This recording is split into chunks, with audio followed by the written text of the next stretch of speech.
क्या आपके साथ भी कभी ऐसा हुआ है कि आप मीटिंग में बैठे हो और आपको बहुत ज़्यादा एक किलर आइडिया आ रहा है लेकिन आप बोल नहीं पा रहे हो, या फिर कोई भी हमारा वहाँ पे कुछ भी चल रहा है जिसमें आपको एक आइडिया देना है जो कि बहुत अच्छा है, मतलब जो कि एक बहुत ही फीजिबल आइडिया है जो कि वर्क करेगा, आपको पता है कि damn sure it will work, but still you are not able to speak.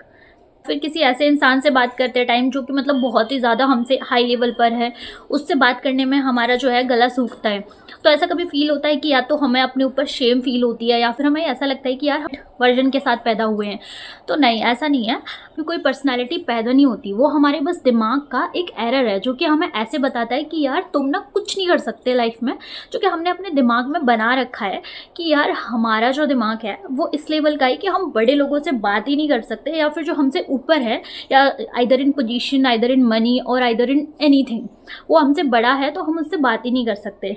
नहीं, ऐसा नहीं है, यह बस हमारे माइंड का एक एरर है जो कि हम पहले से ही ना अपने दिमाग में बना लेते हैं कि हमारे साथ तो हम बात कर ही नहीं सकते हैं, क्योंकि हम उस लायक नहीं है कि हम उनसे बात कर पाएँ। सो अगर आप इस प्रॉब्लम को ख़त्म करना चाहते हो और अपना कॉन्फिडेंस नेक्स्ट लेवल करना चाहते हो, मतलब किसी से भी बात करने में आपको कोई हेजिटेशन नहीं हो, मतलब आपको ऐसा फील होना चाहिए कि यार क्या फ़र्क पड़ता है कोई किसी भारी, मतलब क्या फ़र्क पड़ता है कोई किसी बड़ी पोजीशन पे है या फिर कंपनी में कोई हमारे ऊंचे रोल पर है, तो कुछ फ़र्क नहीं पड़ता। आपका माइंड इस तरह से होना चाहिए कि अगर आपको कोई चीज़ पूछनी है या कोई चीज़ बतानी है तो you should able to speak in front of everyone out there. इन 8 मिनट्स में हम सीखेंगे कि हम अपना कॉन्फिडेंस कैसे नेक्स्ट लेवल कर सकते हैं by learning the loops behind the psychology of human brain. ठीक है, तो सबसे पहला है कि trap of feeling versus action. मतलब हमें लगता है कि जब हमारा डर खत्म हो जाएगा तब हम कोई काम स्टार्ट करेंगे, लेकिन ऐसा साइकोलॉजी में कहते हैं कि ऐसा कभी पॉसिबल ही नहीं है कि कोई चीज़ कंप्लीटली परफेक्ट हो या फिर कोई भी चीज़ हमारा डर कंप्लीटली खत्म हो, ऐसा कभी हो ही नहीं सकता। जेम्स ने एक बात कही थी कि कॉन्फिडेंस कभी भी ना सोचने से नहीं आता है। कॉन्फिडेंस एक मूड या फीलिंग नहीं है, कॉन्फिडेंस एक ऐसी मसल्स की तरह काम करता है, जैसे कि जितना हम अपनी किसी भी मसल को जिम में ट्रेन करते हैं वो उतनी ही ज़्यादा स्ट्रांग हो जाती है। तो इन अ सेम वे हमारा कॉन्फिडेंस भी है कि जितना ज़्यादा हम किसी डर के साथ मूव करते हैं ना, उतना ज़्यादा हमारा कॉन्फिडेंस बिल्डअप होता जाता है, मतलब उतना ही ज़्यादा हमें कॉन्फिडेंट फील होने लगता है। जैसे कि बहुत सारी चीज़ें हैं, जैसे कि कभी एक स्विमर को देखो, अगर वो जब तक पानी में नहीं जाएगा ना तो उसका पानी से फोबिया ख़त्म नहीं होगा, मतलब उसका फोबिया ख़त्म ही नहीं होगा। पहले वो पानी में कूदेगा, फिर वो प्रैक्टिस करेगा एंड फिर ग्रेजुअली वो एक एक्सपर्ट स्विमर बन जाएगा, राइट। तो ऐसे ही होता है जब हम किसी चीज़ में बहुत ज़्यादा डर करते हैं, मतलब हम क्वेश्चंस नहीं पूछते, हमें जजमेंटल होने का डर है कि भाई लोग हमें जज करेंगे, या फिर हम कभी अपनी बात नहीं रखते, पब्लिक प्लेस पर नहीं बोलते हैं। तो ये सारी चीज़ें ना हमें एक लो कॉन्फिडेंस की तरफ ले जाती हैं, तो हमें इनको रिमूव करना पड़ेगा। जितना हम किसी डर के साथ मूव करते जाएंगे उतना ही हमारा जो कॉन्फिडेंस है वो बढ़ता जाए। Next pointer is the body है कि your brain is watching you. तो आपका जो ब्रेन है ना, जो हमारा ब्रेन होता है ना, वो एक स्पाई की तरह काम करता है। वो 24/7 हमारी बॉडी को मॉनिटर करता है कि जिस तरह से हम कभी झुक के चलते हैं या फिर हम अपनी नजरें चुराते हैं by speaking to other persons, तो वो सारी चीज़ों को ना नोट कर दिमाग में सिग्नल्स भेजता है एंड फिर हमें एक सिग्नल करता है। हमारा जो ब्रेन है वो एक हार्मोन रिलीज करता है, कार्टिसोल, जो कि एक स्ट्रेस हार्मोन है। जब हम अच्छा फील नहीं कर रहे तो उसको ये लगता है कि हमारी जो बॉडी है हम या ना किसी खतरे में है, मतलब हमारे जो सिग्नल्स हैं वो बहुत ज़्यादा वीक हैं, इसीलिए हम ऐसा फील कर रहे हैं। ये हार्टबीट की जो रिसर्च है वो भी ये प्रूव कर चुकी है कि जब भी हम 2 मिनट पावर पोजिंग में बैठते हैं ना, तो जो हमारा टेस्टोस्टेरोन का लेवल है वो अप जाता है और जो हमारा स्ट्रेस लेवल है वो नीचे चला जाता है, मतलब जो हमारा फियर है वो नीचे चला जाता है। अब ये जो हमारा पावर पोजिंग है वो क्या होता है, अपनी स्पाइन को 2 मिनट के लिए सीधा करके बैठ। जब भी ऐसा आपको लो कॉन्फिडेंट फील हो या अच्छी फीलिंग ना आ रही हो तो अपनी स्पाइन को सीधा करके बैठना है, चेस्ट को ओपन अप करना है एंड अपनी चिन को थोड़ा ऊपर करना है। तो इसे पावर पोजिंग कहते हैं, जिससे हमारे टेस्टोस्टेरोन का लेवल जो है ना वो इंक्रीज हो जाता है और डर जो है वो नीचे चला जाता है।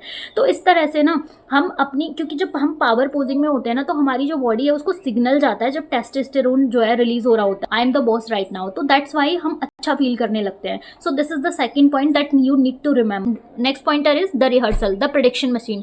न्यूरोसाइंस कहता है कि जो हमारा ब्रेन है ना वो एक प्रेडिक्शन मशीन की तरह होता है। मतलब हम क्या कर रहे होते हैं, हम चीज़ों को रिहर्स कर रहे होते हैं कि हमें हारना ही है, अपने दिमाग को उस तरह से ट्रेन कर रहे हैं, उस डेटा को डाल रहे हैं कि हम हार गए तो, क्योंकि हमारा ब्रेन कभी भी पॉजिटिव रिहर्स नहीं करता।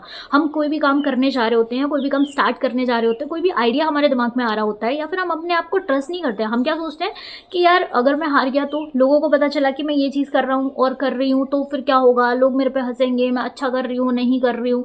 इवन हम तो छोटे से कपड़े भी पहनते हैं ना, अगर हम कोई भी कपड़ा पहनते हैं तो उसकी भी वैलिडेशन हमें 4-5 लोगों से चाहिए, क्योंकि हमें ये लगता है ना, क्योंकि हमारा ब्रेन हमें, यार मैं अच्छी नहीं लग रही हूँ, हमारा दिमाग जो है वो उस तरह का डेटा हमारे दिमाग में डाल रहा है, मतलब रिहर्स कर रहा है वो हारने के लिए पहले से ही। तो इसी को हमें इम्प्रूव करना है, क्योंकि हम जैसा डेटा अपने आप को देंगे ना वैसे ही हम बन जाएंगे। तो जैसे आपने कभी देखा, जो लोग ओलंपिक खेलते हैं वो कभी भी ना हारने के लिए रिहर्स नहीं करते, वो हमेशा जीतने के लिए ही करते हैं। तो हमें आपसे क्या करना है, इसे फिक्स कैसे करना है, हमें एवरी डे 2 मिनट्स के लिए हमें ये सोचना है, हम जो भी चाहते हैं ना अपनी लाइफ में, जो भी हमारे गोल्स हैं, जो भी हम काम कर रहे हैं, जिस भी आइडिया पे हम काम कर रहे हैं, उसको बस ऐसे सोचना है कि यार ये तो होगा ही होगा, मतलब इसमें क्या प्रॉब्लम है, मेरा आइडिया है, मैं एग्जीक्यूट कर रही हूँ, अपनी 100% मेहनत कर रही हूँ, एंड ये ऑफकोर्स होगा। यू नो व्हाट, कि मैंने ना 7-8 मंथ्स बैक अपनी जॉब छोड़ी थी, एंड उस टाइम पर मेरे पास कोई भी क्लैरिटी नहीं थी, एंड फिर मेरे को ये पता था कि I will figure it out. मतलब मेरे को ऐसे था कि यार मैं कुछ तो कर ही लूँगी, और मतलब जॉब के बराबर तो मैं कर लूँगी, मुझे रिग्रेट नहीं होगा कभी भी जॉब छोड़ने का। And literally it's been 10 months now, लेकिन मुझे अभी तक रिग्रेट नहीं है, क्योंकि I am doing best. The next is 90 second search, rising the wave.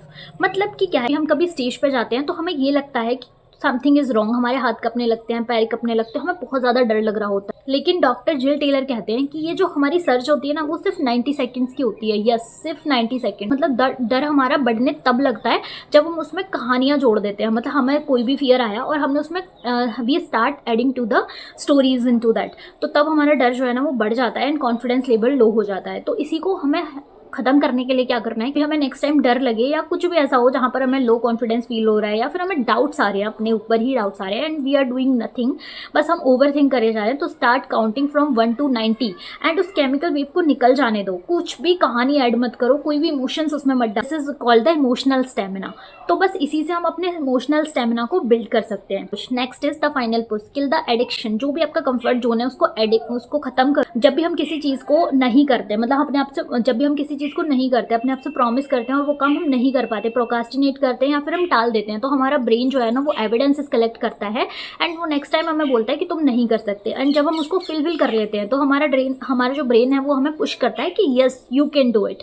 तो अपने आप में छोटी छोटी हैबिट्स बनाओ, उनको कंप्लीट करो, और अपनी जो सेल्फ एफिकेसी है उसको ऊपर करो, and that's how you can build your confidence. Mister robin का 5 4 3 2 1 रूल याद रखो, एंड जब भी आपको नेक्स्ट टाइम डर लगे तो बैकवर्ड काउंटिंग स्टार्ट कर दो। इस तरह से आप अपने कॉन्फिडेंस बिल्ड कर सकते हो, ये सारे लूप्स को ब्रेक करके। Till then, bye bye.